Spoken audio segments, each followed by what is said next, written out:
Capítulo 4. Sistemas de convicção. O poder para criar, e o poder para destruir. Por trás de tudo o que pensamos, vive tudo em que acreditamos, como o supremo véu de nossos espíritos. Frase de Antônio Machado. Ele era amargurado e cruel, alcoólatra e viciado em drogas, quase se matou várias vezes. Hoje, cumpre uma pena de prisão perpétua por assassinar uma caixa de loja de bebidas que se meteu em seu caminho. Tem 2 filhos, nascidos com uma diferença de apenas 11 meses, um dos quais cresceu para ser igual ao pai, um viciado em drogas, que vivia de roubar e ameaçar os outros, até que também foi preso, por tentativa de homicídio. O irmão, no entanto, é uma história diferente. Um homem que cria 3 filhos, gosta de seu casamento, e parece ser realmente feliz. Como gerente regional de uma grande companhia nacional, considera que seu trabalho é ao mesmo tempo desafiador e compensador. Tem boas condições físicas, não é viciado nem em álcool, nem em drogas. Como esses 2 jovens puderam enveredar por rumos tão diferentes, criados praticamente no mesmo ambiente? Foi feita a mesma pergunta a ambos, em particular, sem que o outro soubesse, por que sua vida seguiu esse caminho. Por mais surpreendente que possa parecer, ambos deram a mesma resposta. O que mais eu poderia ser, tendo crescido com um pai assim? Muitas vezes somos seduzidos a acreditar que os eventos externos controlam nossas vidas, e que o ambiente moldou o que somos hoje. Nunca se disse uma mentira maior. Não são os eventos externos em nossas vidas que nos moldam, mas sim as convicções sobre o que esses eventos significam. 2 homens são baleados no Vietnã, e aprisionados na infame prisão de Ualu. Ficam isolados, acorrentados a blocos de cimento, são espancados a todo instante com correntes enferrujadas, e torturados para fornecerem informações. Mas embora sofram os mesmos maus tratos, formam convicções radicalmente diferentes sobre a experiência. Um homem conclui que sua vida está perdida, e comete suicídio para evitar qualquer dor adicional. O outro extrai desses eventos brutais uma crença mais profunda em si mesmo, em seu semelhante e no Criador, muito maior do que jamais teve antes. O capitão Gerald Coffey usa sua experiência para lembrar às pessoas do mundo inteiro o poder do espírito humano para superar praticamente qualquer nível de dor, qualquer desafio, ou qualquer problema. 2 mulheres completam 70 anos, mas cada uma assume uma visão diferente do fato. Uma sabe que a sua vida se aproxima do fim. Para ela, 7 décadas de existência significam que o corpo deve estar se deteriorando, e é melhor começar a encerrar todas as suas questões inacabadas. A outra conclui que a capacidade de uma pessoa em qualquer idade depende de sua convicção, e fixa um padrão mais elevado para si mesmo. Decide que escalar montanhas pode ser um bom esporte para se começar aos 70 anos. Durante os 25 anos seguintes, ela se devota a essa nova aventura, escalando alguns dos picos mais altos do mundo, até que hoje, na casa dos 90 anos, Hulda Crooks tornou-se a mulher mais velha a escalar o Monte Fuji. Como se pode constatar, nunca é o ambiente, nunca são os eventos de nossas vidas, mas sim o significado que atribuímos aos eventos, como nós os interpretamos, o que molda quem somos hoje, e o que nos tornaremos amanhã. São as convicções que fazem a diferença entre uma vida inteira de alegre contribuição e uma existência de sofrimento e de isolação. São as convicções que separam um Mozart de um Manson. São as convicções que levam alguns indivíduos a se tornarem heróis, enquanto outros levam vidas de silencioso desespero. Para que nossas convicções são projetadas, constituem a força orientadora para nos dizer o que levará à dor, e o que levará ao prazer. Sempre que algo acontece em sua vida, seu cérebro formula 2 indagações. 1. Isso vai significar dor ou prazer? 2. O que devo fazer agora para evitar a dor ou obter o prazer? As respostas a essas 2 perguntas baseiam-se em nossas convicções, e as convicções são impulsionadas pelas generalizações a respeito do que aprendemos que pode levar à dor e ao prazer. Essas generalizações guiam todas as nossas ações, e com isso o rumo e qualidade de nossas vidas. As generalizações podem ser muito úteis, são apenas a identificação de padrões similares. Por exemplo, o que lhe permite abrir uma porta. Você olha para uma maçaneta, nunca viu aquela específica antes, mas de um modo geral tem certeza que a porta se abrirá se virar a maçaneta para a direita ou esquerda, se puxar ou empurrar. Por que acredita nisso? Porque sua experiência com portas lhe proporcionou referências suficientes para criar um senso de certeza que lhe permite agir. Sem esse senso de certeza, seríamos virtualmente incapazes de sair de casa, guiar um carro, usar um telefone, ou fazer qualquer das dezenas de coisas que fazemos num dia. As generalizações simplificam a vida e nos permitem funcionar. Infelizmente, as generalizações em áreas mais complexas de nossas vidas podem simplificar em excesso, e às vezes criar convicções restritivas. Talvez você não tenha conseguido êxito em alguns empreendimentos, ao longo de sua vida, e com base nisso desenvolveu a convicção de que é incompetente. A partir do momento em que acredita nisso, pode se tornar uma profecia que se realiza por si mesma. Pode dizer a si mesmo, por que tentar, se não terei êxito? Ou talvez tenha tomado algumas decisões insatisfatórias na vida profissional ou nos relacionamentos, e interpretou que isso significa que vai sempre sabotar a si mesmo. Ou talvez, na escola, não aprendia tão depressa quanto pensava que as outras crianças aprendiam, e em vez de considerar a ideia de que tinha uma estratégia de aprendizado diferente, pode ter concluído que tinha uma incapacidade de aprender. Em outro nível, o preconceito racial não é abastecido por uma generalização indiscriminada a respeito de todo um grupo de pessoas. O desafio de todas essas generalizações é o fato de se tornarem limitações sobre decisões futuras a respeito de quem você é, e do que é capaz de fazer. Precisamos lembrar que a maioria das convicções é de generalizações sobre o nosso passado, baseadas em interpretações de experiências agradáveis e dolorosas. O desafio é triplo. 1. A maioria das pessoas não decide conscientemente em que vai acreditar. 2. Muitas vezes as convicções baseiam-se em interpretações errôneas de experiências passadas. E 3. Depois que assumimos uma convicção, esquecemos que é apenas uma interpretação. Passamos a tratar nossas convicções como se fossem realidades, como se fossem o Evangelho. Na verdade, raramente, se é que alguma vez, questionamos nossas convicções antigas. Se você alguma vez já especulou por que as pessoas fazem o que fazem de forma reiterada, deve lembrar-se que os seres humanos não são criaturas que agem ao acaso. Todas as nossas ações são o resultado de convicções. O que quer que façamos, é por nossas convicções conscientes ou inconscientes de que levará ao prazer, ou nos afastará da dor. Se quer criar mudanças a longo prazo e coerentes em seu comportamento, você deve mudar as convicções que o reprimem. As convicções têm o poder de criar e o poder de destruir. Os seres humanos possuem a espantosa capacidade de absorver qualquer experiência em suas vidas, e de criar um significado que lhes tira o poder, ou que pode literalmente salvar suas vidas. Algumas pessoas absorveram a dor de seu passado e decidiram, por causa disso, ajudarei os outros. Porque fui estuprada, vou me empenhar para que isso nunca mais aconteça com ninguém.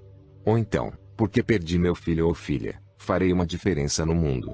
Não se trata de algo em que queriam acreditar, mas sim porque a adoção desse tipo de convicção era uma necessidade, para que pudessem juntar os fragmentos de suas vidas, e seguirem adiante, levando vidas proveitosas. Todos possuímos a capacidade de criar significados que nos fortalecem, mas muitos nunca exploram isso, nem ao menos reconhecem. Se não adotamos a fé de que há uma razão para as tragédias inexplicáveis da vida, então começamos a destruir nossa capacidade de viver de fato. A necessidade de ser capaz de criar um significado das experiências mais dolorosas de nossas vidas foi observada pelo psiquiatra Viktor Frankl, quando ele, e outras vítimas do Holocausto sobreviveram aos horrores de Auschwitz, e outros campos de concentração. Frankl disse que as poucas pessoas especiais que conseguiram sobreviver àquele inferno na Terra partilhavam uma coisa em comum: foram capazes de suportar e transformar a experiência, encontrando um significado fortalecedor para sua dor. Desenvolveram a convicção de que, por terem sofrido e sobrevivido, poderiam contar a história, e cuidar para que nenhum outro ser humano jamais tivesse de sofrer assim de novo. As convicções não se limitam ao impacto sobre nossas emoções ou ações. Podem literalmente mudar nossos corpos, em questão de momentos. Tive o prazer de entrevistar o professor de Yale, e autor de best-sellers, Dr. Bernie Siegel. Ao conversarmos sobre o poder da convicção, Bernie partilhou comigo um pouco da pesquisa que realizara com pessoas que sofriam de distúrbios de personalidade múltipla. Por mais incrível que possa parecer, a potência das convicções dessas pessoas de que se tornavam uma pessoa diferente, resultava numa ordem incontestada ao sistema nervoso para efetuar mudanças mensuráveis na bioquímica. O resultado?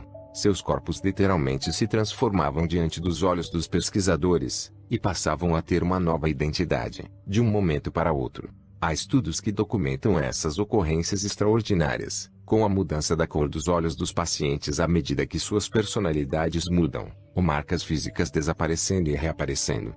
Até doenças como diabetes ou pressão alta podem surgir e sumir, dependendo da convicção da pessoa sobre a personalidade que manifesta.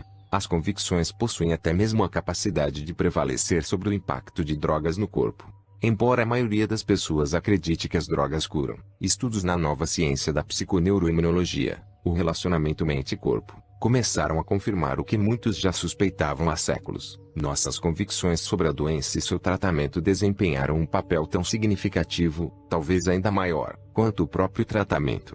O Dr. Henry Beecher, da Universidade de Harvard, realizou pesquisas amplas que demonstram com clareza que podemos, muitas vezes, conceder o crédito a uma droga, quando na verdade é a convicção do paciente que faz a diferença.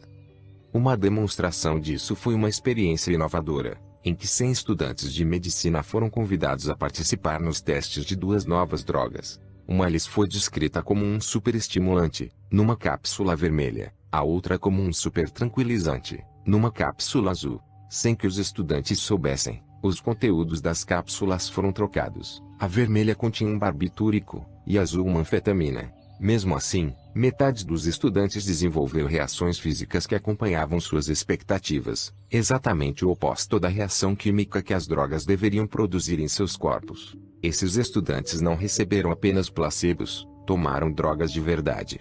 Mas suas convicções prevaleceram sobre o impacto químico da droga em seus corpos. Como o Dr. Beecher mais tarde declarou, a utilidade de uma droga é uma decorrência direta não apenas de suas propriedades químicas, mas também da convicção do paciente na utilidade e eficácia da droga. As drogas nem sempre são necessárias, mas a convicção na recuperação sempre é. Frase de Norman Cousins. Tive o privilégio de conhecer Norman Cousins por quase 7 anos, e fui bastante afortunado para gravar sua última entrevista, apenas um mês antes de sua morte. Nessa entrevista, ele contou uma história sobre a intensidade com que as convicções alteram o corpo físico.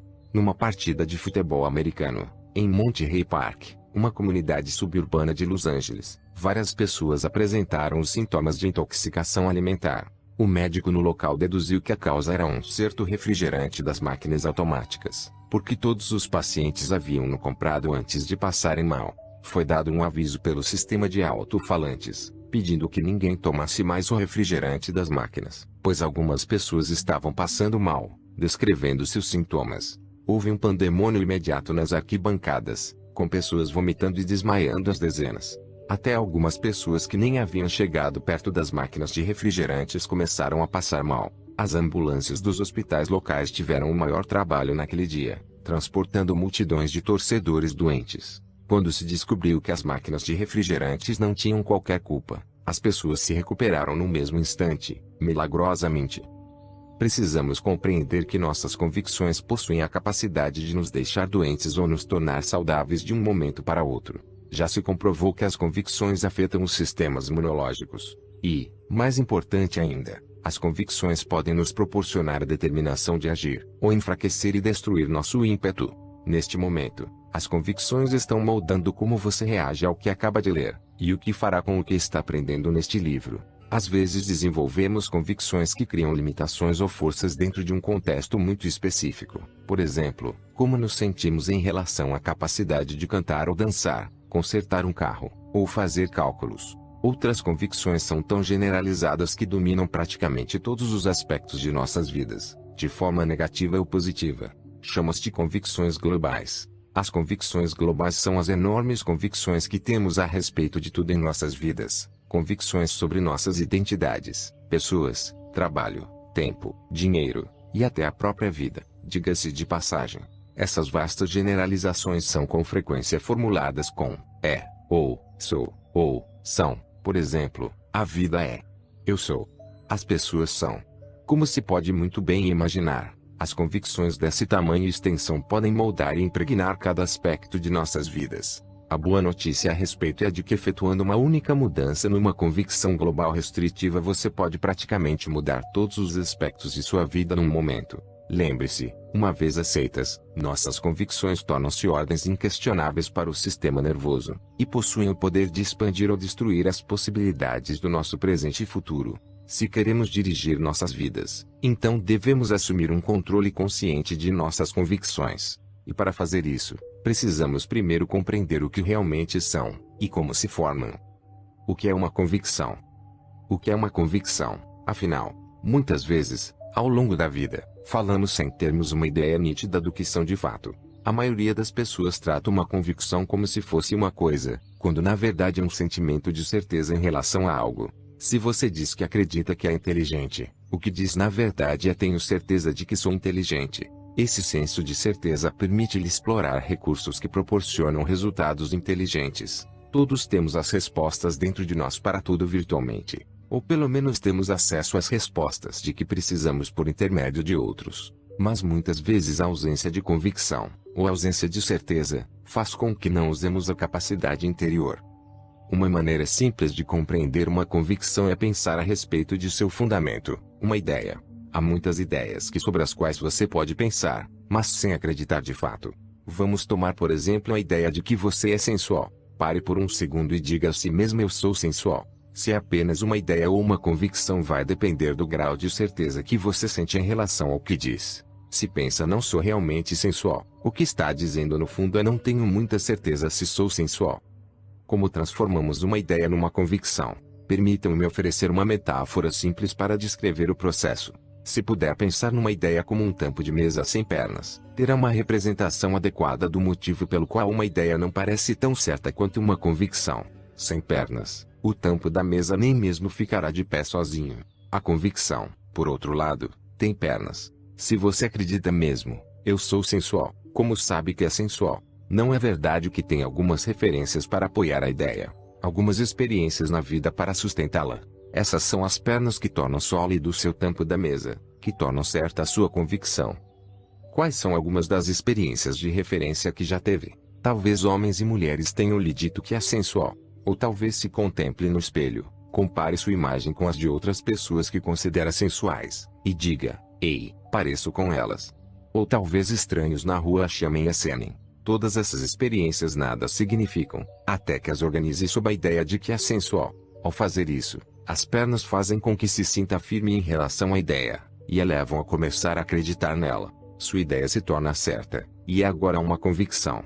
A partir do momento em que compreende essa metáfora, você pode começar a perceber como as convicções se formam, e também ter um vislumbre de como pode mudá-las. Primeiro, porém, é importante ressaltar que podemos desenvolver convicções sobre qualquer coisa, se encontrarmos pernas suficientes, experiências de referências, para sustentá-las. Pense a respeito.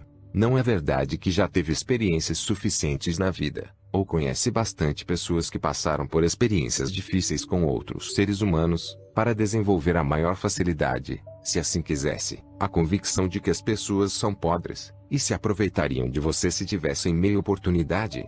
Talvez você não queira acreditar nisso, e já ressaltamos que seria enfraquecedor, mas não ter experiências que poderiam apoiar essa ideia, e levá-lo a ter certeza a respeito, se quisesse.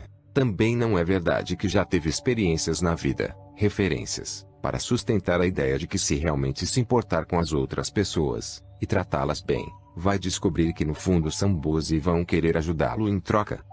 A questão é a seguinte: qual dessas convicções é a verdadeira convicção? A resposta é que não importa qual seja a verdadeira, importa apenas qual é mais fortalecedora. Todos podemos encontrar alguém para apoiar nossa convicção, e fazer com que nos sintamos mais firmes a respeito.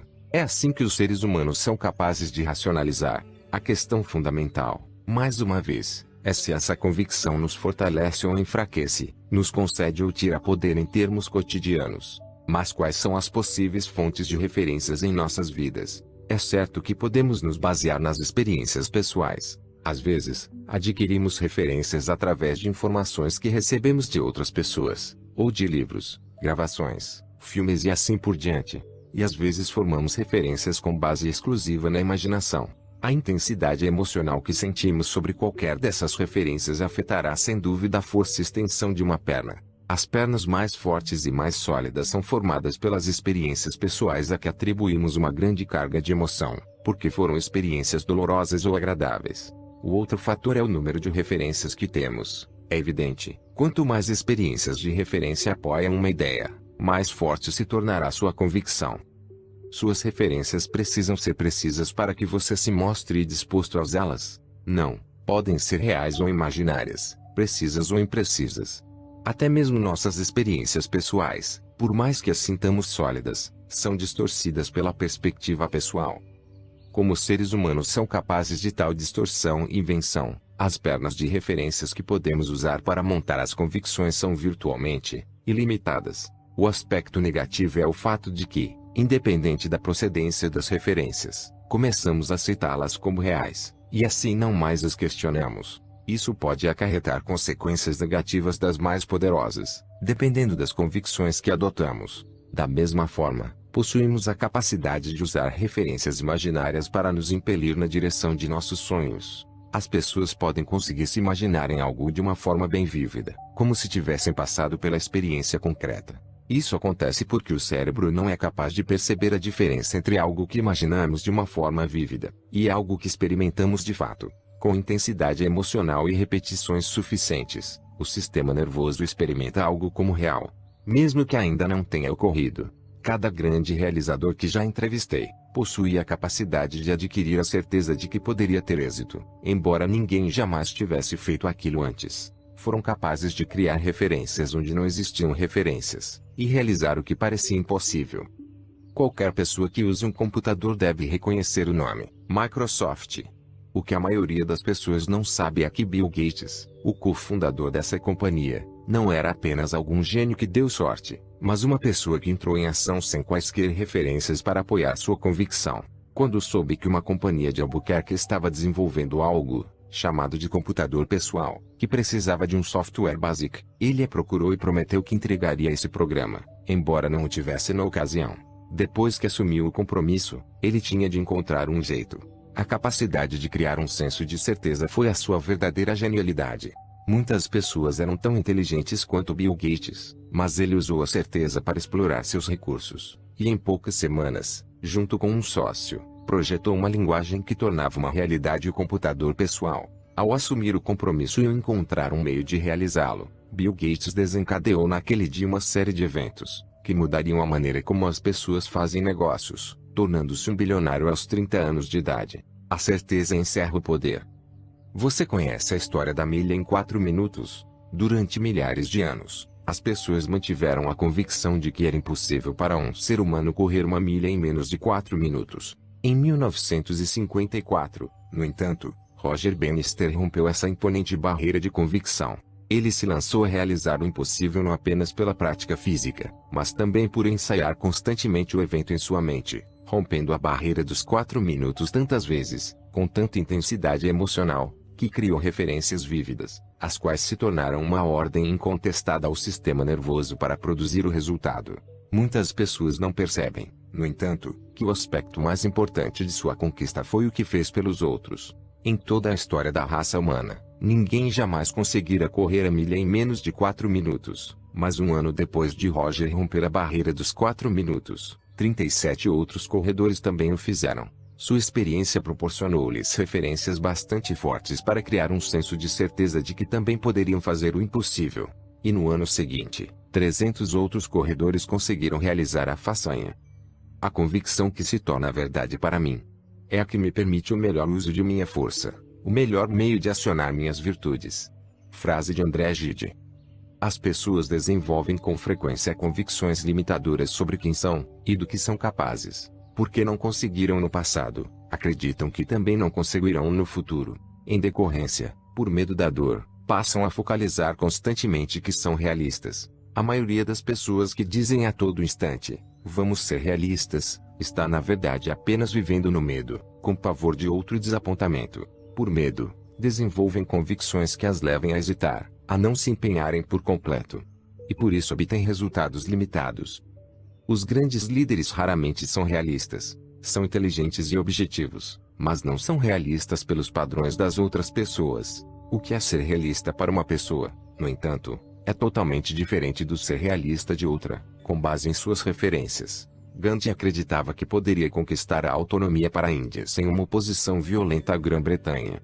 Algo que nunca fora feito antes. Não estava sendo realista, mas sem dúvida demonstrou ser acurado. Da mesma forma, não era realista para um homem acreditar que poderia proporcionar felicidade ao mundo pela construção de um parque de fantasias no meio de um laranjal. e cobrar as pessoas não apenas pelos passeios nos brinquedos, mas também pela mera entrada. Na ocasião, não existia no mundo um parque assim. Contudo, Walt Disney tinha um senso de certeza como poucas outras pessoas que já passaram por este mundo, e seu otimismo transformou as circunstâncias. Se vai cometer um erro na vida, então erre por superestimar sua capacidade, desde que isso não ponha sua vida em risco, é claro. Diga-se de passagem que isso é algo difícil de fazer, já que a capacidade humana é muito maior do que a maioria das pessoas jamais sonhou. Muitos estudos já focalizaram as diferenças entre as pessoas deprimidas e as extremamente otimistas. Depois de tentar aprender uma nova habilidade, os pessimistas sempre se mostraram mais acurados sobre a maneira como fizeram, enquanto os otimistas encaram seu comportamento como mais eficaz do que na realidade. Só que essa avaliação irrealista do próprio desempenho é o segredo do sucesso futuro. Invariavelmente, os otimistas acabam dominando a habilidade, enquanto os pessimistas fracassam. Por quê? Os otimistas são aqueles que, apesar de não terem referências para o sucesso, ou sequer referências para o fracasso, conseguem ignorar as referências, deixando desarmados tampos de mesa cognitivos como "eu fracassei" ou "não posso ter êxito". Em vez disso, os otimistas produzem referências de fé, invocando sua imaginação para se projetarem a fazer alguma coisa diferente na próxima vez, e terem sucesso. É essa capacidade especial, esse foco determinado, que lhes permite persistirem, até conquistarem as distinções que os colocam no topo da escada. A razão pela qual o sucesso se esquiva à maioria das pessoas é o fato de terem referências insuficientes de êxito no passado. Mas um otimista opera com referências como: o passado não é igual ao futuro. Todos os grandes líderes, todas as pessoas que alcançaram o sucesso em qualquer área da vida, conhecem o poder de insistir de forma incessante na busca de sua visão, mesmo que não sejam disponíveis todos os detalhes necessários à realização. Se você desenvolve o senso de certeza absoluta que as convicções poderosas proporcionam, então pode realizar praticamente qualquer coisa, inclusive aquelas que as outras pessoas têm certeza que são impossíveis. Só na imaginação dos homens é que cada verdade encontra uma existência efetiva e inegável. A imaginação, não a invenção, é a suprema mestra da arte, tanto quanto da vida. Frase de Joseph Conrad. Um dos maiores desafios na vida de qualquer pessoa é saber como interpretar os fracassos. A maneira como lidamos com as derrotas na vida, e o que determinamos como causa, moldarão nossas vidas. Precisamos lembrar que como lidamos com a adversidade e os desafios, eles moldarão nossas vidas mais do que qualquer outra coisa. Às vezes recebemos tantas referências de dor e fracasso que começamos a reuni-las numa convicção de que nada que fizermos poderá melhorar a situação. Algumas pessoas passam a sentir que tudo é inútil, que são impotentes ou sem valor, ou que podem tentar qualquer coisa que sempre acabarão perdendo. Esse é um conjunto de convicções a que nunca devemos nos entregar, se queremos alcançar o sucesso na vida. Tais convicções nos despojam do poder pessoal e destroem nossa capacidade de agir. Em psicologia, há um termo para essa mentalidade destrutiva: desamparo adquirido. Quando as pessoas experimentam muito fracasso em alguma coisa, e você ficaria surpreso ao saber como isso acontece com algumas pessoas, passam a considerar seus esforços como inúteis, e desenvolvem o desânimo terminal do desamparo adquirido. O Dr. Martin Seligman, da Universidade da Pensilvânia, realizou uma pesquisa sobre as causas do desamparo adquirido. Em seu livro, Aprenda a Ser Otimista, ele relata 3 padrões de convicções específicos que nos levam a nos sentirmos impotentes e desamparados, e podem destruir praticamente todos os aspectos de nossa vida. Chama essas 3 categorias de permanência, difusão e pessoal. Publicado no Brasil pela editora Record. Muitos dos maiores realizadores dos Estados Unidos conseguiram alcançar o êxito apesar de esbarrarem em enormes problemas e barreiras. A diferença entre eles e os que desistem se encontra em suas convicções sobre a permanência, ou sua ausência, dos problemas. Os realizadores raramente, se é que alguma vez, consideram um problema como permanente, enquanto os fracassados acham que até os menores problemas são permanentes. A partir do momento em que você assume a convicção de que não há nada que possa fazer para mudar alguma coisa, simplesmente porque nada do que fez até agora conseguiu mudar, passa a ter um veneno pernicioso em seu organismo. Há 8 anos, quando alcancei o fundo do poço, e me desesperei da possibilidade de algum dia inverter a situação, achei que meus problemas eram permanentes. Foi o mais próximo da morte emocional a que já cheguei. Aprendi a vincular tanta dor à manutenção dessa convicção que fui capaz de destruí-la, e nunca mais permiti que voltasse. Você deve fazer a mesma coisa. Se algum dia ouvir a si mesmo uma pessoa com quem se importa expressar a convicção de que um problema é permanente, é tempo de dar uma sacudidela na pessoa. Não importa o que aconteça em sua vida, você deve ser capaz de acreditar que isto também vai passar, e que se persistir encontrará uma saída. A segunda diferença entre vencedores e perdedores, entre otimistas e pessimistas, está em suas convicções sobre a difusão dos problemas. Um realizador jamais considera que um problema é difuso, isto é, que controla toda a sua vida. Sempre pensa da seguinte maneira: ora, é apenas um pequeno desafio no meu padrão alimentar. Não consideram que eu sou o problema, como demais, e por isso minha vida está sendo destruída. Por outro lado, os pessimistas, aqueles que têm o desamparo adquirido, desenvolveram a convicção de que serão desastrosos em tudo, só por terem sido desastrosos numa área. Acreditam que por causa de reveses financeiros, toda a sua vida será destruída, os filhos não serão devidamente cuidados, os cônjuges vão abandoná-los e assim por diante. Logo generalizam que as coisas escaparam ao controle, e sentem um desamparo total. Imagine o impacto da permanência e difusão juntas. A solução tanto para permanência quanto para difusão, é pegar algo em sua vida que pode controlar, e começar a agir nesse sentido. À medida que o fizer, algumas das convicções limitadoras vão desaparecer. A categoria final de convicção, que Seligman chama de pessoal, eu trato como problema personalizado. Se não encaramos o fracasso como um desafio para mudar nosso enfoque, mas sim como um problema só nosso, como um defeito de personalidade, vamos nos sentir imediatamente sufocados. Afinal, como mudar toda a sua vida? Não é mais difícil do que apenas mudar suas ações numa área determinada. Evite assumir a convicção do problema personalizado. Como pode encontrar a inspiração se condena a si mesmo? Manter essas convicções limitadoras é equivalente a ingerir sistematicamente minúsculas doses de arsênico, que ao longo do tempo se acumulam para constituir uma dose fatal. Podemos não morrer de imediato, mas começamos a morrer emocionalmente no momento em que as partilhamos. Por isso, temos de evitá-las a qualquer custo. Lembre-se, na medida em que você acredita em alguma coisa, seu cérebro opera no piloto automático, filtrando qualquer dado externo do ambiente e procurando por referências para confirmar sua convicção, independente do fato. É a mente que torna bom ou doente, que torna a pessoa desgraçada, ou infeliz, rica, ou pobre. Frase de Edmund Spencer. Como mudar uma convicção?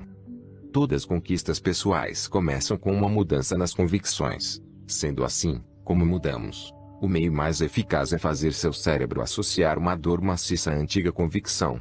Você deve sentir lá no fundo que não apenas essa convicção lhe custou dor no passado, mas também está custando no presente, e vai lhe custar no futuro. Depois, associe um tremendo prazer à ideia de adotar uma convicção nova e fortalecedora. Este é o padrão básico, que analisaremos muitas e muitas vezes, para criar mudança em nossas vidas. Lembre-se, não podemos esquecer que tudo o que fazemos é por necessidade de evitar a dor, ou pelo desejo de obter prazer, e se associarmos bastante dor a qualquer coisa, vamos mudá-la. O único motivo para termos uma convicção sobre qualquer coisa, é o fato de vincularmos uma dor maciça por não acreditarmos. Segundo, crie a dúvida. Se é de fato honesto consigo mesmo, não há algumas convicções que costumava defender com todo empenho há alguns anos, e que se sente quase embaraçado em admitir hoje em dia. O que aconteceu? Alguma coisa levou à dúvida, talvez uma nova experiência, talvez um exemplo contrário à sua convicção passada. Talvez tenha conhecido alguns russos, e descobriu que eram pessoas como você, não parte de um império do mal. Acho que muitos americanos sentem hoje uma compaixão genuína pelos cidadãos soviéticos, porque os veem como pessoas lutando para cuidarem de suas famílias. Parte do que mudou nossas percepções foram os programas de intercâmbio, pelos quais conhecemos russos, e descobrimos o quanto eles têm em comum conosco. Tivemos novas experiências, que nos levaram a questionar, interromperam nossos padrões de certeza, e sacudiram nossas pernas de referência. Contudo, a experiência nova por si só não garante uma mudança na convicção. As pessoas podem ter uma experiência que vai contra sua convicção, mas a reinterpretam da maneira que querem para reforçar a convicção. Saddam Hussein demonstrou isso durante a guerra no Golfo Pérsico, ao insistir que estava vencendo, apesar da destruição ao seu redor. Num nível pessoal, uma mulher em um dos meus seminários começou a experimentar alguns estados mentais e emocionais um tanto singulares. acusando-me de ser um nazista, e de envenenar as pessoas na sala com um gás invisível, que entrava pela tubulação do ar-condicionado. Quando tentei acalmá-la, falando mais devagar, um método para fazer uma pessoa relaxar, ela declarou: "Estão vendo? Sua voz já começa a engrolar." Não importava o que acontecesse, ela conseguiria usar para reforçar sua convicção de que estávamos todos sendo envenenados. Ao final, consegui romper seu padrão. Como se faz isso? Falaremos a respeito no próximo capítulo. As novas experiências só desencadeiam a mudança se nos levam a questionar nossas convicções. Lembre-se, sempre que acreditamos em alguma coisa, não mais a questionamos por qualquer forma. No momento em que começamos a questionar honestamente nossas convicções, não mais as sentimos como certezas absolutas. Começamos a sacudir as pernas de referência de nossa mesa cognitiva, e em decorrência passamos a perder o sentimento de certeza absoluta. Você já duvidou alguma vez de sua capacidade de fazer algo? Como foi? É bem provável que tenha se formulado algumas indagações indevidas, como: e se eu estragar tudo? E se não der certo? E se não gostarem de mim? Mas as indagações podem ser fortalecedoras, se as usarmos para avaliar a validade de convicções que talvez tenhamos assumido às cegas. O fato é que muitas de nossas convicções baseiam-se em informações que recebemos de outras pessoas, e que deixamos de questionar na ocasião. Se as analisarmos, podemos descobrir que aquilo em que acreditamos inconscientemente por anos pode ter se baseado em falsas pressuposições. Se você usa uma máquina de escrever ou um computador, tenho certeza de que vai apreciar este exemplo, porque acha que a disposição das letras, números e símbolos em 99% de todos os aparelhos de escrever é universalmente aceita. Por falar nisso, essa disposição dos caracteres é conhecida como QWERTY. Se você bate a máquina, sabe que esses são os caracteres no lado esquerdo da fileira superior do teclado. É evidente que essa disposição foi projetada como uma configuração mais eficiente para aumentar a velocidade da datilografia, certo? A maioria das pessoas jamais questionou. Afinal, a QWERTY existe há 120 anos. Mas, na verdade, a QWERTY é a mais ineficiente configuração que se pode imaginar. Muitos programas, como o teclado simplificado de Dvorak, já demonstraram que reduzem os erros e aumentam a velocidade de uma forma radical. O fato é que a QWERTY foi deliberadamente projetada para diminuir a velocidade da datilografia, numa época em que os componentes da máquina de escrever eram tão lentos que emperravam se o operador batia muito depressa.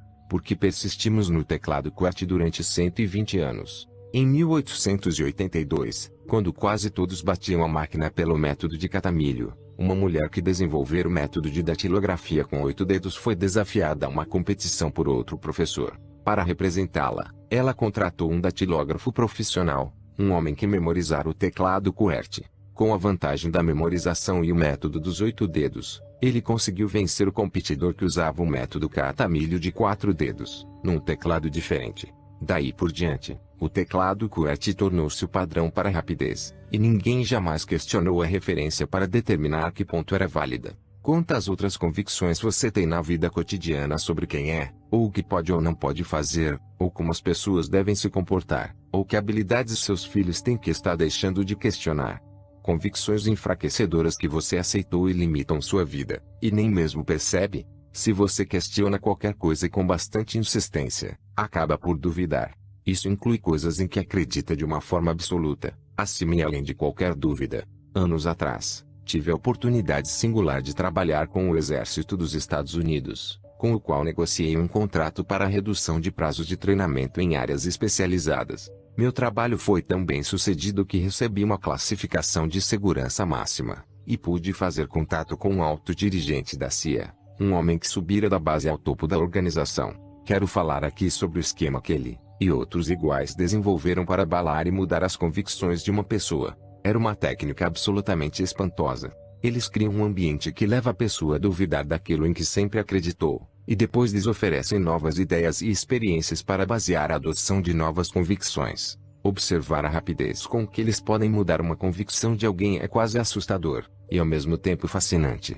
Aprendi a usar essas técnicas em mim mesmo para eliminar as convicções enfraquecedoras, e substituí-las pelas fortalecedoras. Nossas convicções têm níveis diferentes de intensidade e certeza emocional, e é importante saber até que ponto são de fato intensas. Classifico as convicções em 3 categorias: opiniões, convicções e crenças. Uma opinião é algo sobre o qual sentimos uma certeza relativa, mas a certeza é apenas temporária, porque pode ser mudada com facilidade. Nosso tampo de mesa cognitivo apoia-se em pernas de referências inseguras e não confirmadas, que podem ser baseadas em impressões. Por exemplo, muitas pessoas achavam no início que George Bush era fraco, baseadas apenas em sua voz. Mas quando viram como ele foi capaz de obter o apoio de líderes do mundo inteiro, e lidar de uma maneira eficaz com a invasão do Kuwait por Saddam Hussein, houve uma inversão clara nas pesquisas de opinião pública. Bush alcançou os mais altos índices de popularidade de qualquer presidente americano na história moderna. Mas quando você estiver lendo este parágrafo, é possível que essa opinião cultural já tenha mudado. É assim a natureza das opiniões, oscilam com a maior facilidade, e em geral baseiam-se apenas em umas poucas referências que uma pessoa focalizou no momento. Uma convicção, por outro lado, forma-se quando começamos a desenvolver uma base mais ampla de pernas de referências, em particular pernas de referência sobre as quais temos fortes emoções. Essas referências nos proporcionam um senso de certeza absoluta sobre alguma coisa. E de novo, como eu já disse antes, essas referências podem vir por diversas formas, qualquer coisa, de experiências pessoais a informações que recebemos de outras fontes, ou até coisas que imaginamos de um modo vívido. As pessoas com convicções possuem um nível de certeza tão forte que muitas vezes se fecham a novas informações. Mas se você consegue se comunicar com elas, é possível romper esse padrão de fechamento, e levá-las a questionar suas referências, a fim de que comecem a permitir novas informações. Isso cria dúvida suficiente para desestabilizar nossas antigas referências, e abrir espaço para uma nova convicção. Uma crença, no entanto, ofusca uma convicção, basicamente por causa da intensidade emocional que uma pessoa vincula a uma ideia. Uma pessoa que tem uma crença não apenas sente certeza, mas também fica furiosa se sua crença é sequer questionada. Uma pessoa com uma crença reluta em questionar suas referências, mesmo que por um momento, são totalmente resistentes a novas informações, muitas vezes ao ponto de obsessão. Por exemplo, os fanáticos ao longo dos séculos sustentaram a crença de que sua visão de Deus é a única correta, e são capazes até de matar para manter essa crença. A crença de autênticos fiéis também tem sido explorada por pseudo-salvadores, encobrindo suas intenções assassinas com disfarces de santidade. Foi o que levou aquele grupo de pessoas vivendo na Guiana a envenenar os próprios filhos e depois a si mesmos, bebendo coagué misturado com cianureto, por orientação do louco messiânico Jim Jones. A crença fervorosa, sem dúvida, não é uma propriedade exclusiva dos fanáticos. Pertence a qualquer pessoa com um grau bastante alto de empenho e dedicação a uma ideia, princípio ou causa. Por exemplo, alguém que discorde com veemência da prática de testes nucleares subterrâneos tem uma convicção, mas alguém que toma uma ação, mesmo uma ação que outros não aceitem nem aprovem, como uma manifestação de protesto no local, tem uma crença. Alguém que lamenta o estado da educação pública tem uma convicção, mas aquele que se oferece como voluntário num programa de alfabetização, para tentar fazer uma diferença, tem uma crença. Alguém que fantasia sobre possuir uma equipe de hóquei no gelo tem uma opinião sobre seu desejo, mas alguém que faz o que for preciso reunir os recursos necessários, a fim de comprar uma equipe, tem uma crença. Qual é a diferença? Obviamente, está nas ações que a pessoa se mostra disposta a tomar. Alguém com uma crença é tão exaltado em sua convicção que até se torna disposto a correr o risco de rejeição ou bancar o tolo, em prol de sua crença. Provavelmente o principal fator que separa a convicção da crença é que uma crença em geral é desencadeada por eventos emocionais significativos, durante os quais o cérebro faz a seguinte associação: a menos que eu acredite nisso, sofrerei uma tremenda dor. Se eu mudasse essa convicção, então estaria renunciando a toda a minha identidade, tudo o que minha vida representou, por anos. Manter a crença torna-se, assim, essencial para a própria sobrevivência da pessoa.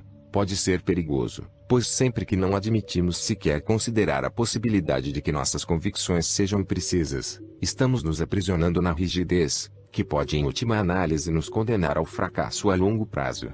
Às vezes pode ser mais apropriado ter uma convicção sobre alguma coisa, em vez de uma crença. No lado positivo, as crenças, pela paixão que nos inspiram, podem ser fortalecedoras, porque nos obrigam a agir. Segundo o Dr. Robert P. Abelson, professor de Psicologia e Ciência Política na Universidade de Iowa, as convicções são como posses, e as crenças são apenas posses mais estimadas, que permitem ao indivíduo trabalhar com fervor para a realização de objetivos, projetos e desejos. coletivos e individuais.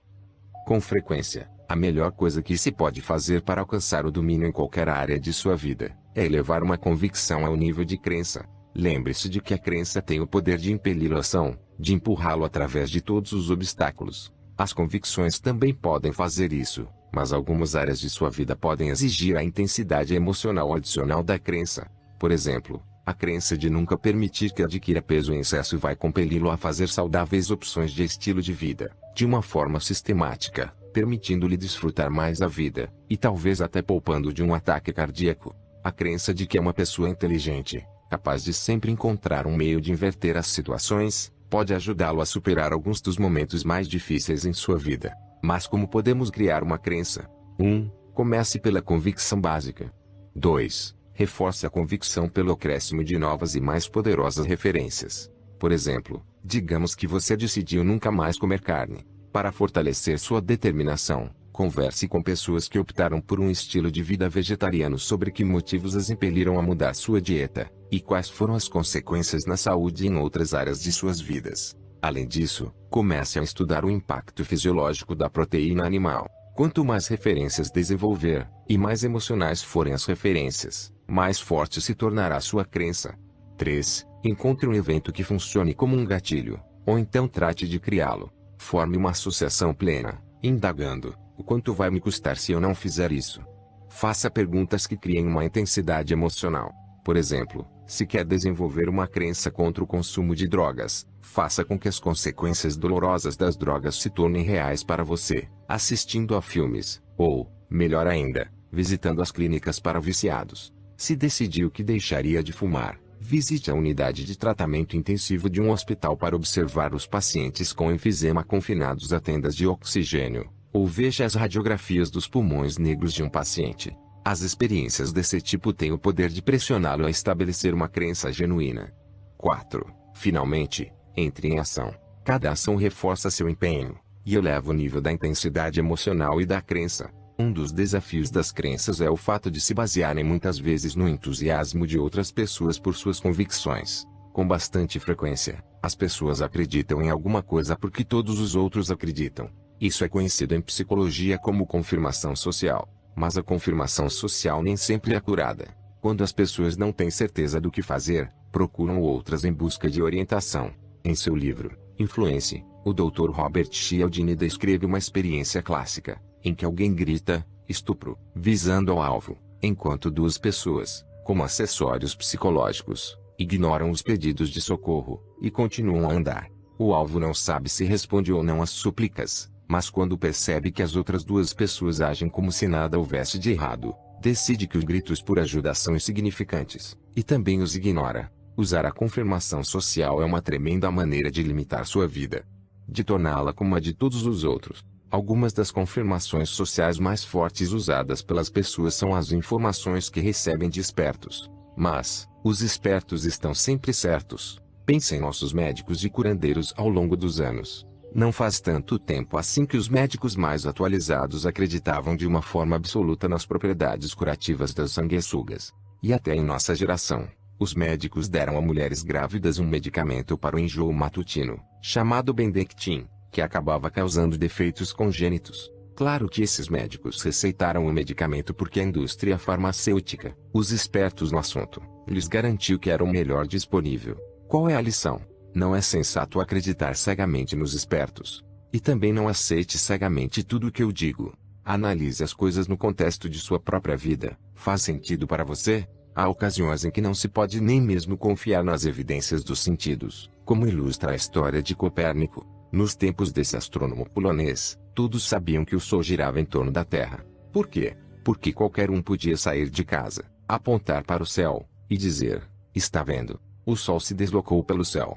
É evidente que a Terra é o centro do universo.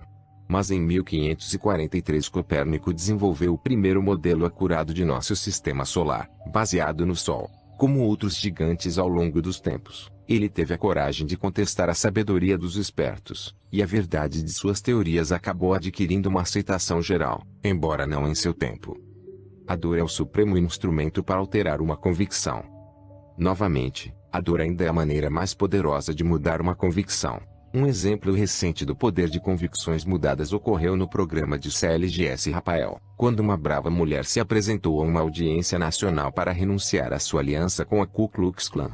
A ironia é que ela estivera no mesmo programa apenas um mês antes, participando de um comitê de mulheres da mesma entidade, condenando todos os que não partilhavam de suas crenças sobre raça, clamando iradas que a mistura racial, em termos educacionais, econômicos ou sociais, acarretaria o desastre para o país e seu povo, o que fez com que suas convicções mudassem de forma tão drástica. 3 coisas. Primeiro, uma jovem na plateia, durante o primeiro programa, levantara-se chorando, e suplicara por compreensão. O marido e o filho eram hispânicos, e ela não acreditava que algumas pessoas pudessem ser tão odiosas. Segundo, ao voar de volta para casa, ela brigou com o filho, que também aparecera no programa, mas não partilhava de suas posições, por embaraçá-la em rede nacional. As outras mulheres também o censuraram por ser desrespeitoso, e citaram da Bíblia: honrarás pai e mãe. O rapaz respondeu que tinha certeza de que Deus não queria que ele respeitasse o mal que a mãe defendia, e ao sair do avião, em Dallas, jurou que nunca mais voltaria para casa. Enquanto continuava a viagem, a mulher repassou em sua mente os eventos do dia, e também começou a pensar na guerra que seu país travava no Oriente Médio. Lembrou-se do que outra pessoa na audiência lhe dissera naquele dia: rapazes e moças de cor, estão lá lutando não apenas por si mesmos, mas também por você. Pensou no filho, no quanto amava, e como se comportara de modo rancoroso. Deveria permitir que aquela breve discussão fosse a última troca de palavras entre os dois. O mero pensamento já era doloroso demais. Ela tinha de efetuar uma mudança imediatamente. Ela disse à audiência que, em decorrência dessa experiência, recebeu uma mensagem de Deus, ao que atendeu no mesmo instante, para deixar a clã, e passar a amar todas as pessoas por igual, como seus irmãos e irmãs. Sem dúvida ela sentirá a falta das amigas. O grupo vai condená-la ao ostracismo, mas diz que sua alma se acha agora purificada, e que começará uma vida nova, com a consciência limpa. É vital examinar nossas convicções e suas consequências, para se ter certeza de que estão nos fortalecendo. Como se pode saber que convicções adotar? A resposta é encontrar alguém que esteja obtendo os resultados que você realmente deseja em sua vida. Essas pessoas são os exemplos que podem lhe proporcionar algumas das respostas que você procura. Invariavelmente, por trás de todas as pessoas bem-sucedidas há um conjunto específico de convicções fortalecedoras. Modelando as convicções de vencedores. A maneira de expandir nossas vidas é tomar como modelo as vidas das pessoas que já estão obtendo sucesso. É eficaz, é divertido, e essas pessoas estão disponíveis ao nosso redor. É apenas uma questão de fazer as perguntas: o que acha que o torna diferente? Quais são as convicções que o distinguem dos outros? Li, há alguns anos, um livro intitulado Reuniões com Homens Notáveis, e usei-o como um tema para moldar minha vida. Desde então, tornei-me um caçador da excelência, sempre procurando por homens e mulheres eminentes em nossa cultura para descobrir suas convicções, valores e estratégias para alcançar o sucesso. Há 2 anos desenvolvi a Power Talk Team, minha revista de rádio mensal em que entrevisto esses gigantes. Na verdade, muitas das distinções fundamentais que partilho com você neste livro foram feitas em decorrência de entrevistas com algumas dessas pessoas, que são as melhores em suas áreas específicas de atividade.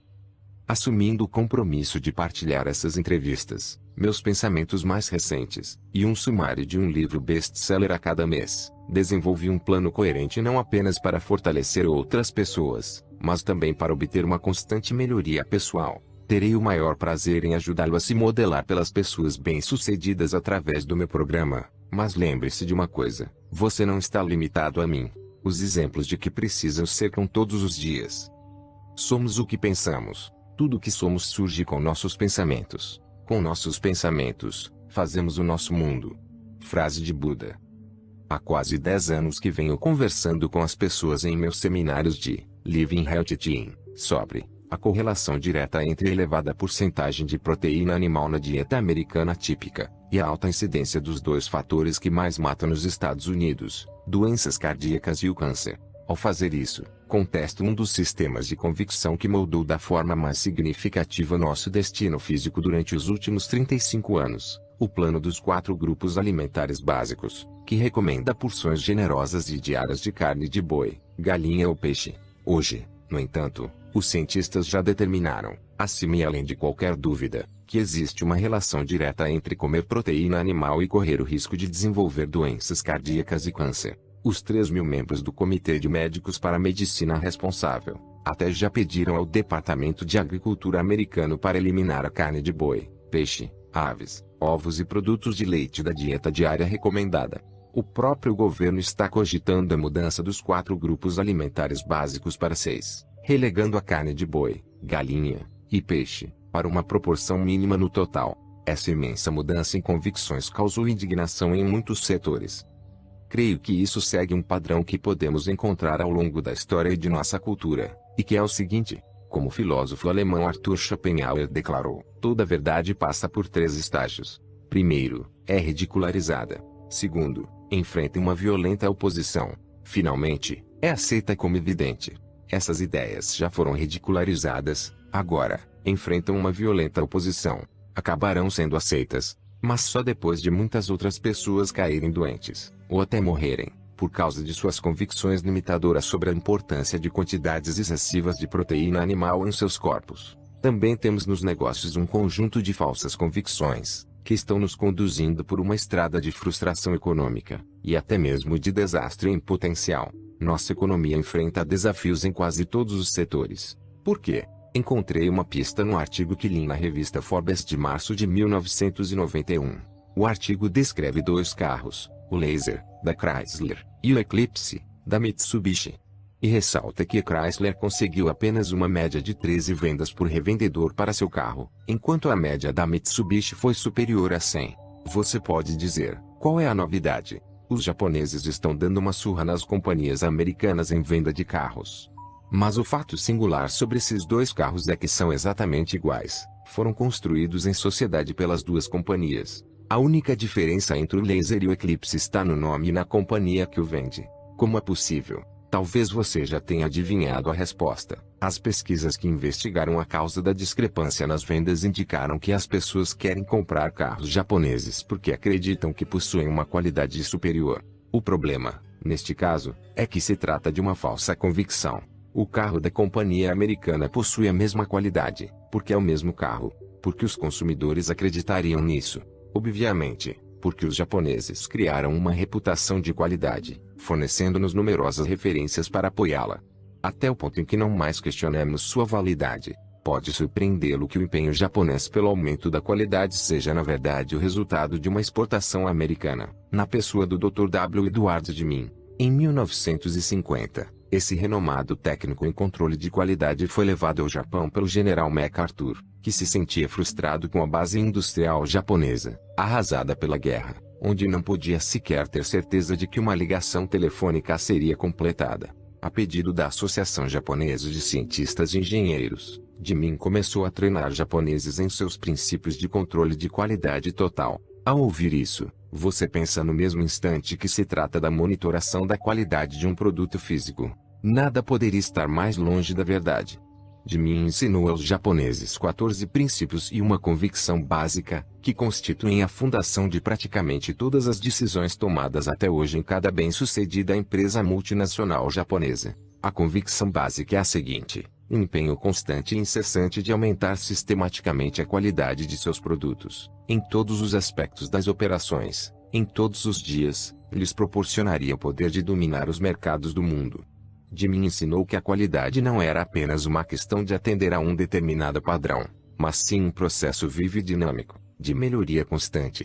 Se os japoneses vivessem pelos princípios que lhes ensinou, ele garantiu que em 5 anos inundariam o mundo com produtos de qualidade, e em 10 ou 20 anos se tornariam uma das potências econômicas dominantes. Muitos acharam que as ideias de Deming eram absurdas, mas os japoneses acataram sua palavra, e hoje, ele é reverenciado como o pai do milagre japonês. A cada ano, desde 1950, a honraria mais alta que uma companhia japonesa pode receber é o Prêmio Nacional Deming.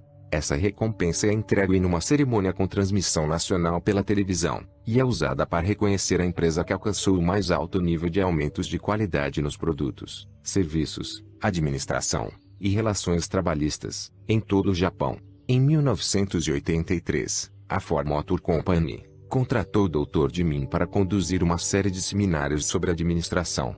Um dos participantes foi Donald Peterson, que mais tarde se tornaria presidente do conselho de administração da Ford, e aplicaria os princípios de Deming em toda a companhia. Peterson concluiu: precisamos desse homem para dar uma virada na companhia.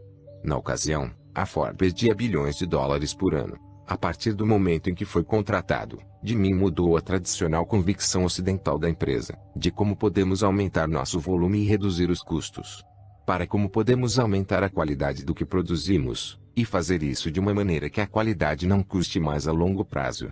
A Ford reformulou todo o seu foco para tornar a qualidade a maior prioridade, como está refletido em seu slogan publicitário: qualidade em primeiro lugar. Aplicando os sistemas de Deming, a Ford passou em 3 anos de um déficit terrível para a posição dominante na indústria, com um lucro de 6 bilhões de dólares. Como eles conseguiram? Descobriram que a percepção dos americanos sobre a qualidade japonesa, embora frustrante, tinha muito a lhes ensinar. Por exemplo, a Ford contratou uma companhia japonesa para fabricar a metade das transmissões para um de seus carros, a fim de manter o nível de produção. No processo, eles descobriram que os consumidores americanos exigiam a transmissão japonesa. Até se mostravam dispostos a entrar numa fila de espera e pagar mais pela transmissão japonesa. Isso irritou muitos executivos da Ford, cuja reação inicial foi a seguinte: ora, é apenas uma falsa convicção por parte das pessoas de nossa cultura, estão condicionadas a reagir assim. Mas sob a supervisão de Deming, as transmissões foram testadas, e descobriu-se que na verdade a transmissão da Ford era mais ruidosa, quebrava com mais facilidade, e era devolvida com mais frequência, enquanto a transmissão japonesa quase não dava problemas, não tinha vibrações, e era silenciosa. Deming ensinou ao pessoal da Ford que a qualidade sempre custa menos. Era justamente o oposto do que a maioria das pessoas acreditava, que só se conseguia alcançar certos níveis de qualidade quando o custo escapava ao controle. Quando os técnicos desmontaram as transmissões da Ford, e mediram todos os componentes, constataram que atendiam aos padrões fixados pelo manual da Ford, os mesmos padrões fornecidos aos japoneses. Mas quando mediram as transmissões japonesas, verificaram que não havia virtualmente diferenças mensuráveis nos componentes. Foi preciso levar as transmissões para um laboratório e medi-las ao microscópio para se detectar diferenças. Porque essa companhia japonesa manteve um padrão de qualidade superior até mesmo ao que o contrato exigia. Porque seus executivos acreditavam que a qualidade custa menos, que se criassem um produto de qualidade teriam não apenas clientes satisfeitos, mas também clientes leais, clientes dispostos a entrarem numa fila de espera e pagarem mais por seu produto. Operavam com base na mesma convicção que os impeliu aos primeiros lugares no mercado mundial, um compromisso de melhoria incessante, e um constante aumento na qualidade de vida para os clientes. Essa convicção foi uma exportação americana, e talvez precisemos repatriá-la para mudar o rumo de nosso futuro econômico. Uma convicção tóxica, que pode destruir nossa força econômica como uma nação, é o que Deming chama de administração pelos números visíveis. A convicção empresarial convencional de que os lucros resultam da redução dos custos e aumento das receitas. Um exemplo notável ocorreu quando Lynn Townsend assumiu o comando da Chrysler. Durante um período de queda das vendas na indústria, Townsend tentou aumentar a receita, mas ainda mais importante, tratou de reduzir o custo. Como? Despediu 2/3 do pessoal de engenharia. A curto prazo, parecia que ele tomara a decisão certa. A lucratividade disparou, e ele foi considerado um herói. Em poucos anos, porém, a Chrysler enfrentava outra vez dificuldades financeiras. O que aconteceu? Claro que não houve apenas um fator. A longo prazo, no entanto, as decisões de Townsend podem ter destruído a base de qualidade da qual dependia o sucesso da empresa. Muitas vezes, as próprias pessoas que prejudicam nossas companhias são recompensadas por produzirem resultados a curto prazo. Às vezes tratamos dos sintomas de um problema, ao mesmo tempo em que alimentamos a causa. Precisamos ter cuidado com a maneira pela qual interpretamos os resultados. Em contraste, um dos fatores mais importantes na reviravolta da Ford foi sua equipe de projetos, que propôs um novo carro, chamado Taurus. A qualidade do carro fixou um novo padrão para a Ford, e os consumidores foram atraídos aos milhares. O que podemos aprender de tudo isso? As convicções que mantemos nos negócios e na vida controlam todas as nossas decisões, e por consequência o nosso futuro. Uma das convicções globais mais importantes que podemos assumir é a de que precisamos, para ter sucesso e ser feliz, melhorar constantemente a qualidade de nossas vidas, crescer e expandir sempre. Os japoneses compreendem muito bem esse princípio. Entre os executivos japoneses, como resultado da influência de Jimin, há uma palavra que é muito usada em discussões sobre negócios ou relacionamentos. Essa palavra é Kaizen. Significa, literalmente, melhoria constante. Eles costumam se referir a Kaizen do déficit comercial, Kaizen da linha de produção, Kaizen dos relacionamentos pessoais. Em decorrência, estão sempre procurando como melhorar. Diga-se de passagem, Kaizen baseia-se no princípio da melhoria gradativa, das melhorias simples. Os japoneses compreendem que os pequenos refinamentos feitos todos os dias começam a criar melhorias acumuladas, em níveis com que as pessoas jamais sonhariam. Os japoneses têm um ditado: se um homem não é visto por 3 dias, os amigos devem dar uma boa olhada nele quando aparece, a fim de verificar que mudanças lhe ocorreram durante esse período. É espantoso, mas não chega a ser surpreendente. Não existe nos Estados Unidos um termo equivalente para Kaizen. Quanto mais pude constatar o impacto de Kaizen na vida empresarial japonesa, mais compreendi que se tratava de um princípio de organização que tinha um tremendo impacto em minha própria vida. Meu próprio empenho por uma melhoria constante, por uma elevação constante dos padrões de qualidade de vida, era o que me mantinha feliz e bem-sucedido. Concluí que todos precisamos de uma palavra para nos fixarmos no foco de melhoria constante e incessante. Em inglês, constante e never-ending improvement. Quando criamos uma palavra, codificamos um significado, e criamos uma maneira de pensar. As palavras que usamos sistematicamente constituem a estrutura de como pensamos, e até afetam a tomada de decisões. Em decorrência dessa conclusão, criei um mnemônico simples, Kaniten. Creio que o nível de sucesso que experimentamos na vida mantém uma proporção direta com o nível de empenho por Kani, a melhoria constante e incessante. Kani não é um princípio relacionado apenas com os negócios, mas sim com todos os aspectos de nossas vidas. No Japão, fala-se com frequência em controle de qualidade de toda a companhia. Creio que temos de focalizar Kani nos negócios, Kani nos relacionamentos pessoais, Kani na vida espiritual, Kani na saúde, e Kani nas finanças. Como podemos promover uma melhoria constante e incessante em cada uma dessas áreas? Isso transforma a vida numa aventura incrível, em que sempre procuramos ansiosos pelo próximo nível. Kani é uma autêntica disciplina. Não pode ser praticada só de vez em quando, apenas nos momentos em que você tem vontade. Deve ser um empenho constante, apoiado pela ação. A essência de Kani é a melhoria constante, gradativa, mesmo que mínima, o que a longo prazo esculpe uma obra-prima de proporções colossais. Uma observação do editor desse canal: mnemônico é uma palavra simples criada com o objetivo de memorizar com facilidade o significado de algo. No caso da palavra Kani, é um mnemônico em inglês para o mesmo significado de Kaizen, em japonês, cuja tradução é melhoria contínua. Se você já visitou algum dia o Grand Canyon, pode compreender do que estou falando.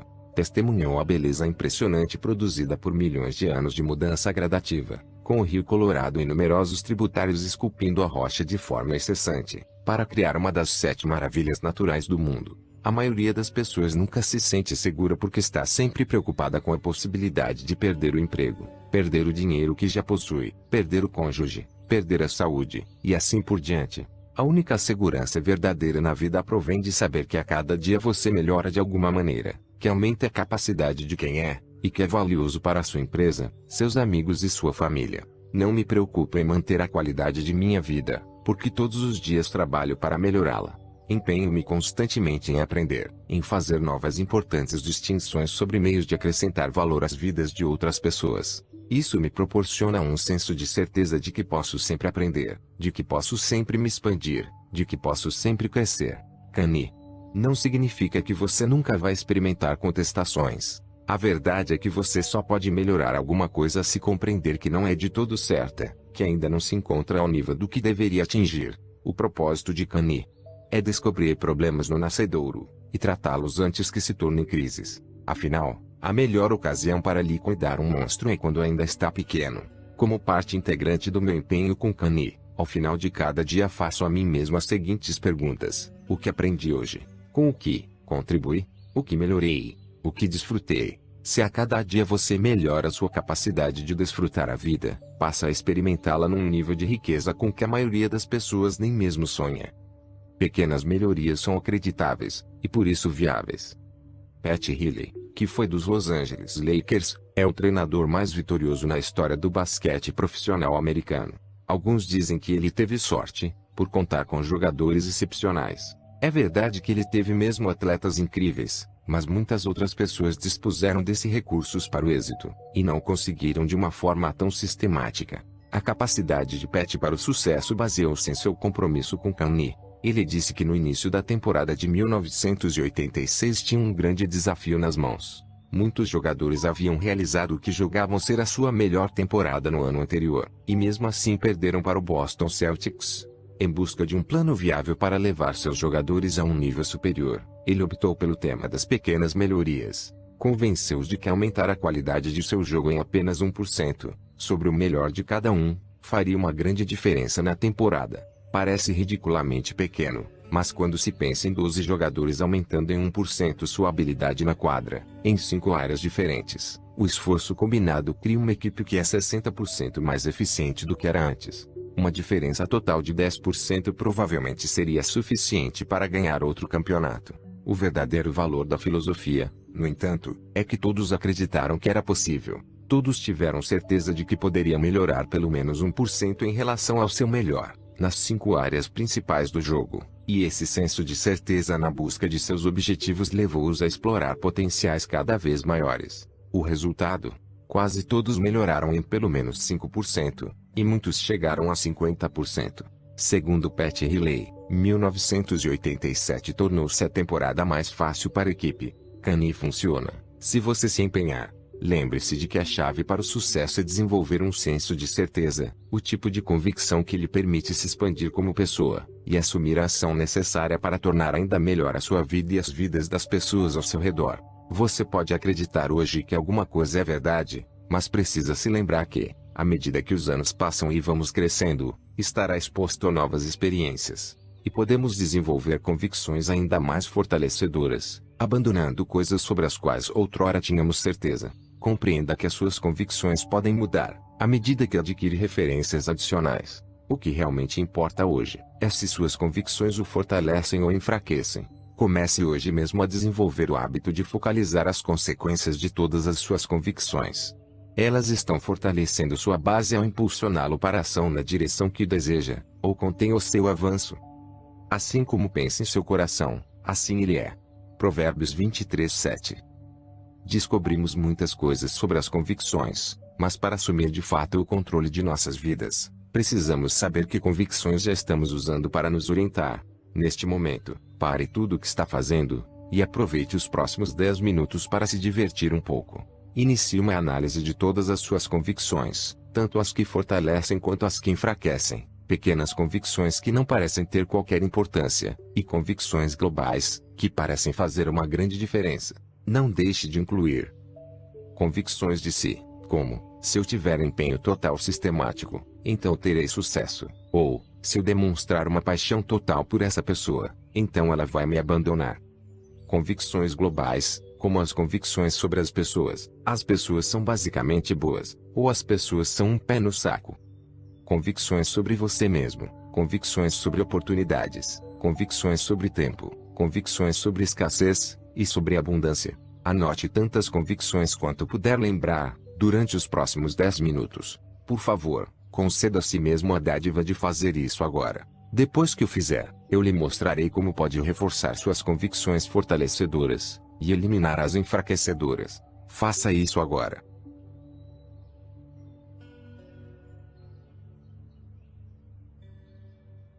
O que está fazendo? É sério, dê uma pausa neste áudio agora, e faça o exercício.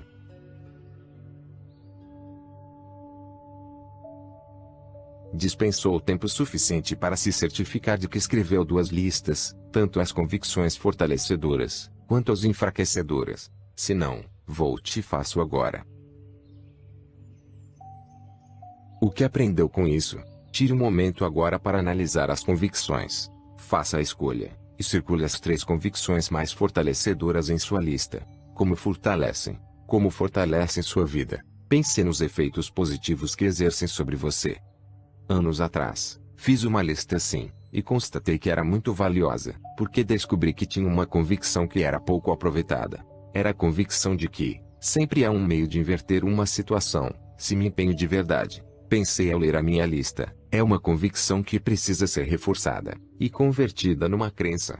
Fico contente por ter feito, pois apenas um ano depois, essa convicção foi como uma boia salva-vidas, permitindo-me atravessar um dos períodos mais difíceis, numa ocasião em que tudo ao meu redor parecia afundar. Não apenas me reanimou, mas também me ajudou a lidar com um dos mais terríveis desafios pessoais e profissionais que já enfrentei até hoje. Essa convicção, esse senso de certeza, possibilitou-me encontrar meios de mudar a situação, quando todos ao meu redor diziam que era impossível. Não apenas consegui, mas também transformei os maiores desafios nas maiores oportunidades. E você pode fazer a mesma coisa. Convicções fortalecedoras, convicções enfraquecedoras.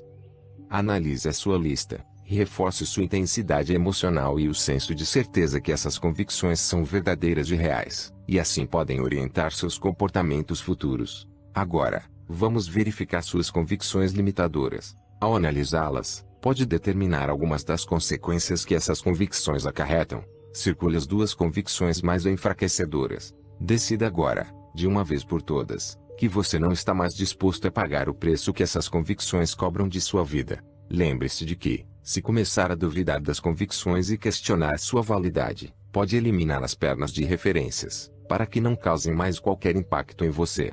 Tire essas pernas de certeza debaixo de suas convicções enfraquecedoras, fazendo para si mesmo algumas das seguintes perguntas. 1. Até que ponto essa convicção é ridícula ou absurda?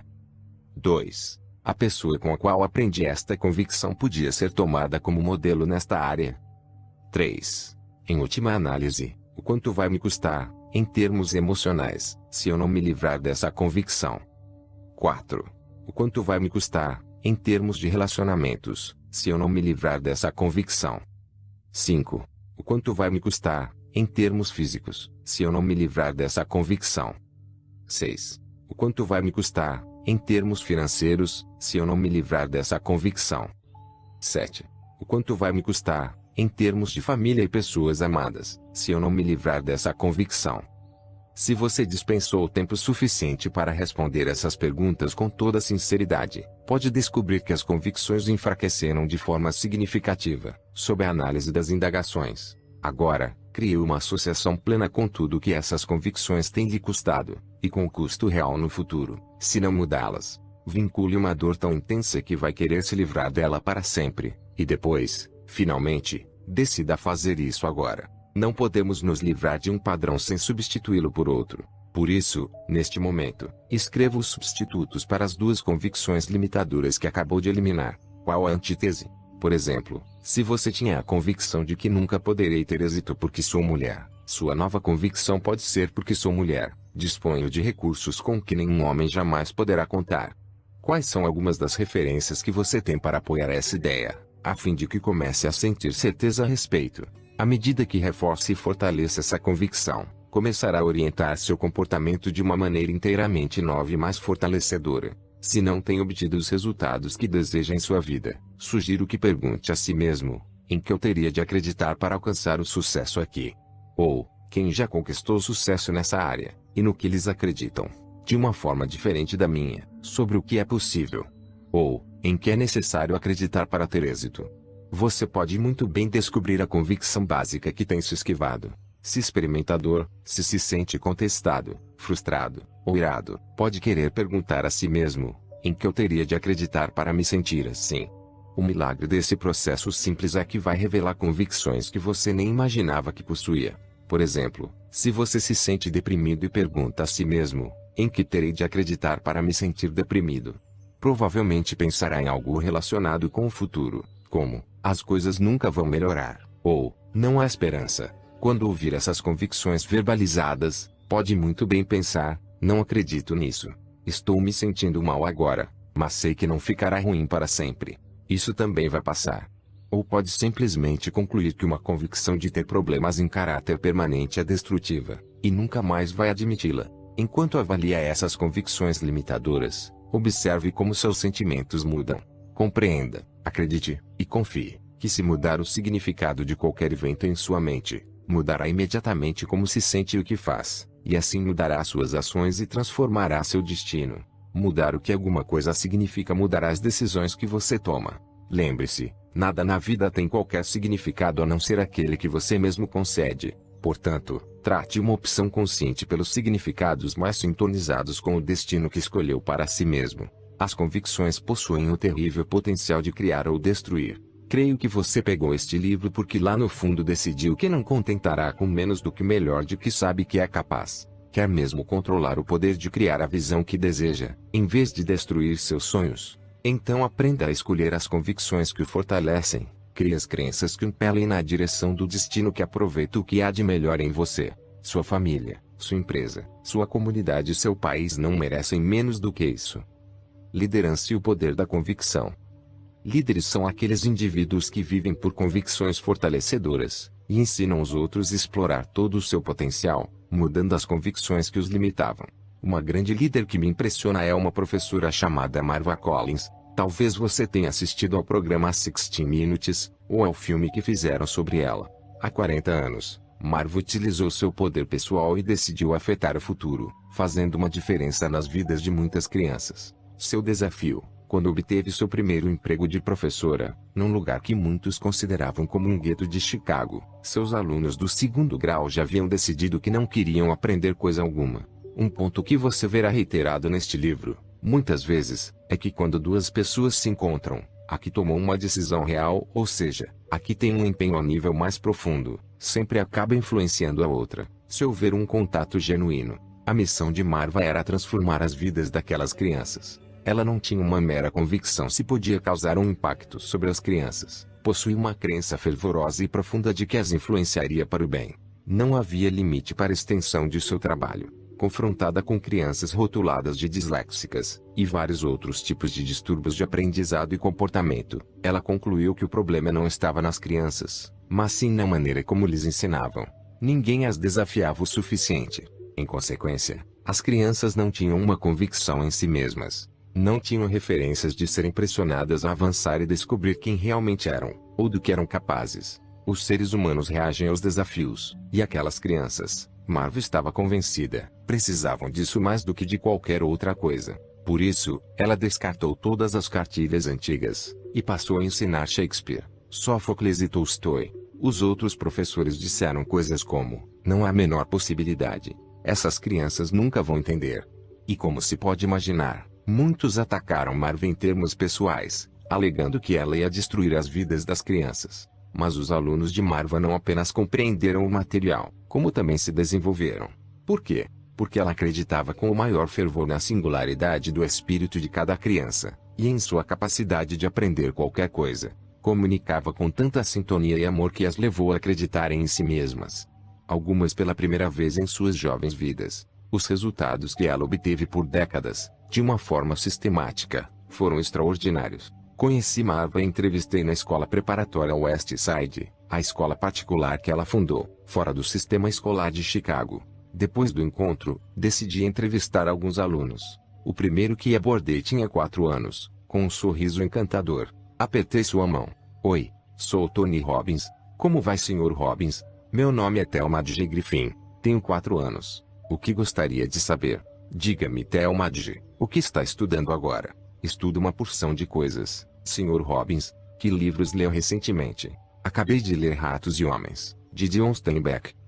Publicado no Brasil pela editora Record. Não preciso dizer que fiquei muito impressionado. Perguntei sobre o livro, imaginando que ele responderia que era a história de 2 caras chamados George e Lenny. O protagonista principal é. E contou. A esta altura, eu já me tornara um crente. Indaguei o que ele aprendera com o livro. Sr. Robbins, mais do que aprendi com esse livro. O livro impregnou minha alma. Comecei a rir. E o que significa impregnar? Difundir por toda parte, respondeu ele, para em seguida me oferecer uma definição mais completa do que eu poderia dar aqui. E o que o comoveu tanto nesse livro? Sr. Robbins, notei na história que as crianças nunca julgam ninguém pela cor de sua pele. Só os adultos fazem isso. O que aprendi foi que um dia me tornarei um adulto, mas nunca esquecerei as lições de uma criança. Comecei a ficar com os olhos marejados de lágrimas, porque compreendi que Marva Collins proporcionava àquele menino, e a tantas outras crianças, o tipo de convicções poderosas que continuará a moldar suas decisões não apenas agora, mas ao longo de sua vida. Marva aumenta a qualidade de vida de seus alunos pela utilização dos 3 princípios de organização de que falei no início deste livro, leva-os a se manterem num padrão mais alto, ajuda-os a adotarem convicções novas e fortalecedoras, o que lhes permite romper as limitações antigas, e apoia tudo isso com as habilidades específicas e estratégias necessárias para um sucesso permanente. Os resultados: seus alunos se tornam não apenas confiantes, mas também competentes.